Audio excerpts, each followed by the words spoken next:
Diabetes is so common that the numbers literally grow every single year, but now we've got other conditions such as pre-diabetes or metabolic syndrome. Fluctuating blood sugar causes so many issues, certainly kidney issues, advanced aging, immune system problems, but diabetes, whether you're on medication or not, can be corrected through diet and essential oils. And cinnamon is just the superstar when it comes to diabetes. Certain compounds in cinnamon actually mimic insulin. And when you look at the original work that I did with the Maker's Diet, I would say that all health conditions have three underlying I's: inflammation, infection, and insulin. Now this recommendation is good for everybody out there. If you're overweight, if you've got mood swings, if you have imbalanced blood sugar at all, cinnamon, which has so many great benefits, tastes wonderful. Use it externally, great in blends for inhaling, and wonderful to consume as a supplement. I recommend, if you want to balance your blood sugar, consuming 2 drops of cinnamon essential oil, either in food, it's great in applesauce, obviously, good in juices, good in yogurt, etc. Smoothies, it's amazing. 2 drops, 3 times a day. I like doing it before meals. It's really, really wonderful. And it has this amazing sweet taste, makes recipes so good. Holy basil is great for so many functions. It has an adaptogenic quality to help reduce stress and boost the body. These two together are amazing. Holy basil is more of a floral flavor, floral note. Inhale it, put it on your body, and consume it. You can also use holy basil in the amounts of 2 to 4 drops 1 to 3 times a day. So these are both extremely safe. Look for organic oils that are labeled as dietary supplements. Amazing for diabetes. Jordan, you know, one of the things that shocks me is the amount of people that have trouble sleeping at night. I mean, if you're to look at the stats on how many people either wake up tired, or it takes a long time for them to fall asleep, or they're getting low quality sleep at night, it's huge. But also more advanced forms of that we're going to call insomnia. If you really have trouble sleeping, you can't fall asleep at night, you can't stay asleep at night, we can label that insomnia. And there are 2 specific essential oils that are very effective at this. Number 1 is chamomile. You know, chamomile oil, also known as Roman chamomile or German chamomile, has a very calming effect on the body. In fact, another area it's calming for not only the brain is the digestive system. Many people, actually many blends that are for gas and bloating and soothing the digestive system include chamomile. So again, chamomile is great, also lavender oil, and what I love to do is do a couple drops or about 5 drops of each in a diffuser by our bed at night and actually diffuse it while Chelsea and I are trying to go to sleep. You could even do a few drops.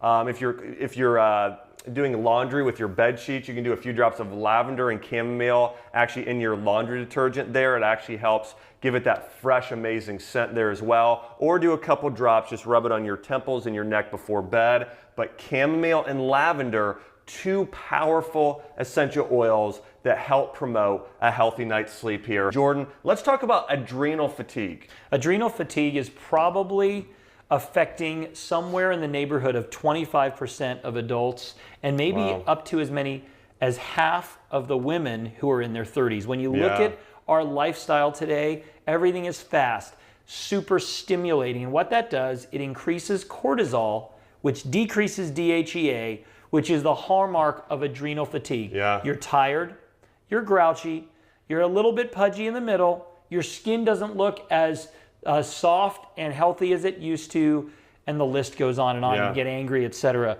When it comes to adrenal fatigue, holy basil is a powerful adaptogenic oil, and rosemary, due to its antioxidants, its protective effects, and its mildly energizing benefits, are a great combo. These would go wonderful together. They would taste great if you consume them internally. You know what would be awesome here is to make a tea or an infusion. So put hot water with 1 to 2 drops of holy basil or rosemary, and even do the combination.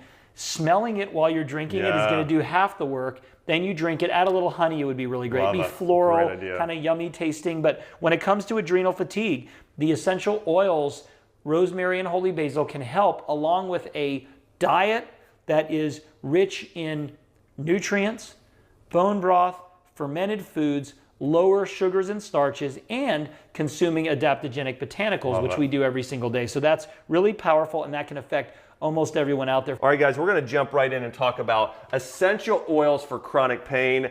And Jordan, I know when I spent a lot of time taking care of patients in my clinic, it was the #1 thing I saw people for: chronic pain, neck pain, low back pain, sciatica, headaches, joint pain and arthritis. We live in a world today where people are suffering from chronic pain and inflammation. The good news is essential oils can help. Jordan, you know, this top oil here, wintergreen, it falls in the family. There's actually a similar compound found in birch oil.